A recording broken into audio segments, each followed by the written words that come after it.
To no surprise, in Hitler's deranged universe, the Jews are the people at the bottom, as he refers to them, a cancer, eating away at pure Germanness. The Jews were prominent, and they were involved in finance, so banking and the loan system was tied up with Jews.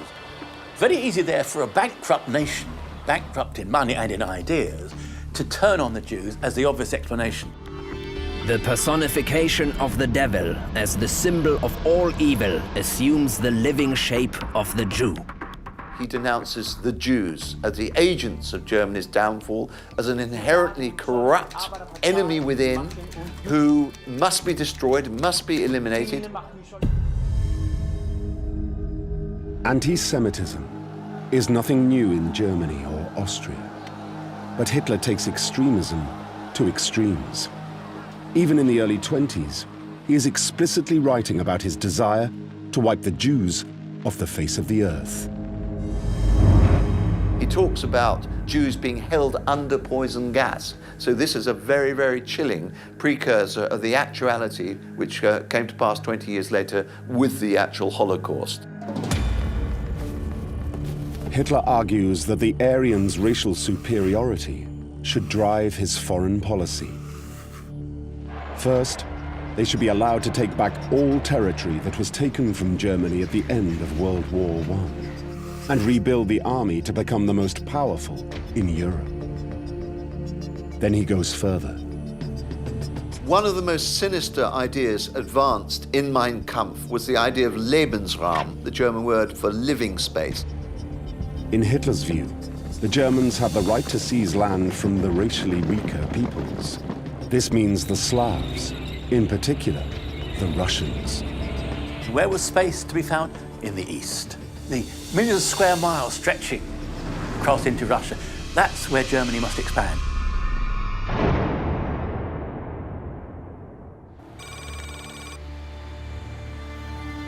By the time Hitler leaves prison, he adds one other extraordinary idea to his set of beliefs. He is not just an exceptional person, he has become the Messiah. At a celebration in 1926, he announces to his friends that he will complete the work that Christ had begun, but had been unable to finish. He even claims that he is visited by an almighty power, who tells him that he has been chosen as Germany's savior. One day, this belief will be shared by others. There are churchmen, right through to the collapse of Germany in 44-45, who said that Hitler was the nearest thing to the redevelopment of the Christian principle in action.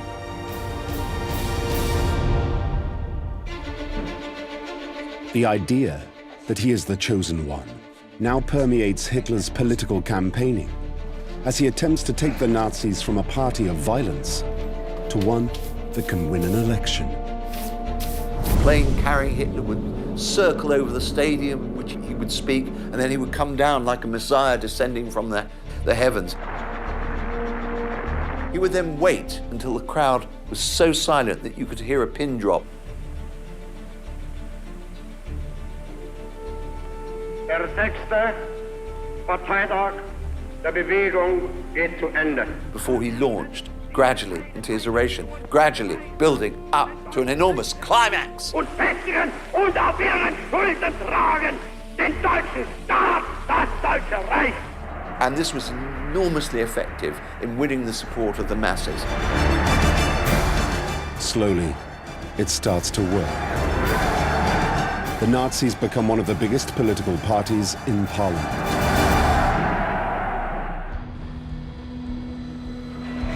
Then in 1929 comes the event that will catapult Hitler into power.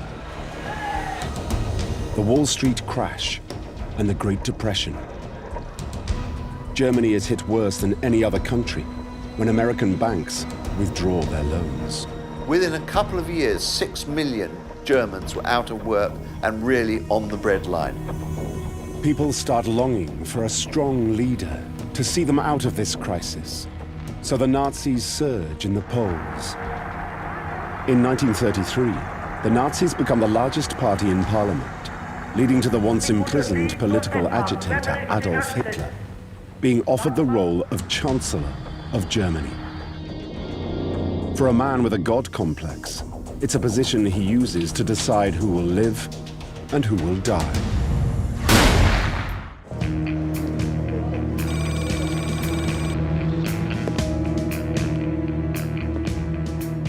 He got here by democratic means.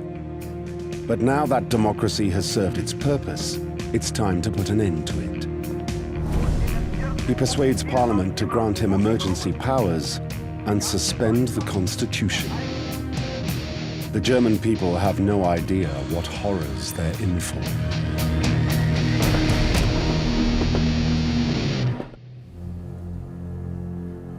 First, he begins his creation of a German master race. What Hitler wanted was a racially pure master race. And of course, this involved selective breeding, it involved the fittest in society. It was the tallest, the fastest, the fittest. In 1933, Hitler issues a law to prevent hereditarily diseased offspring. It's a racial hygiene program to sterilize parents and potential parents deemed to be undesirables from having children. 400,000 people are sterilized between 1933 and 1945, and these are ordinary German citizens because they don't fit the master race principle.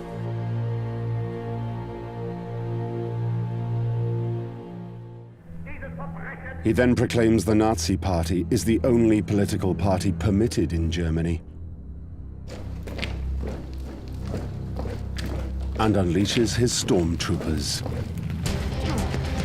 4,000 communist politicians and their supporters are beaten up, imprisoned, or murdered, an action that destroys them as a political force.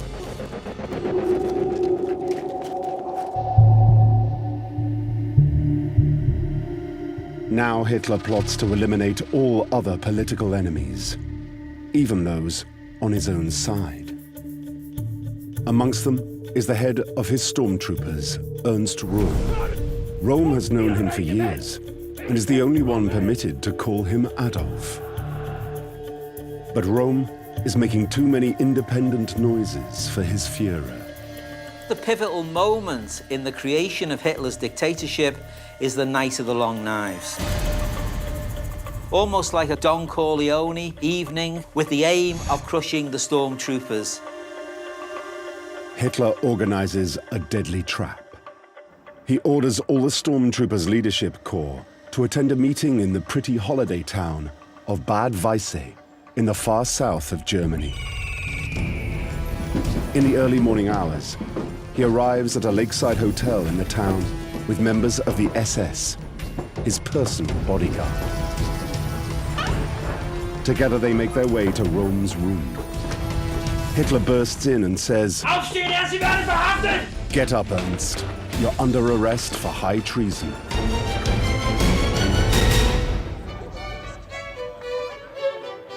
The following day, he's back in Berlin, hosting a tea party in the garden of the Chancellery for his cabinet and their families, as though all is normal.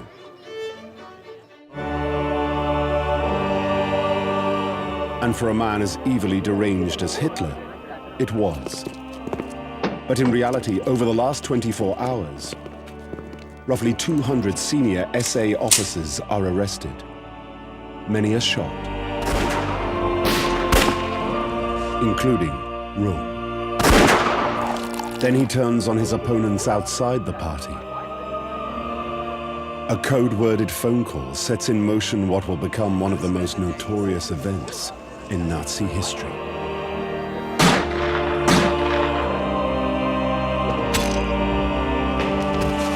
Hitler eliminates members of the church and all his political enemies. The former Chancellor, General Schleicher, is shot down in his own home. The man who'd sabotaged the beer hall putsch in 1923, Gustav von Kahr, was dragged out of his house, taken to a swamp and butchered with a pickaxe. Hitler's actions hammer home that he really is a godlike supreme ruler of Germany.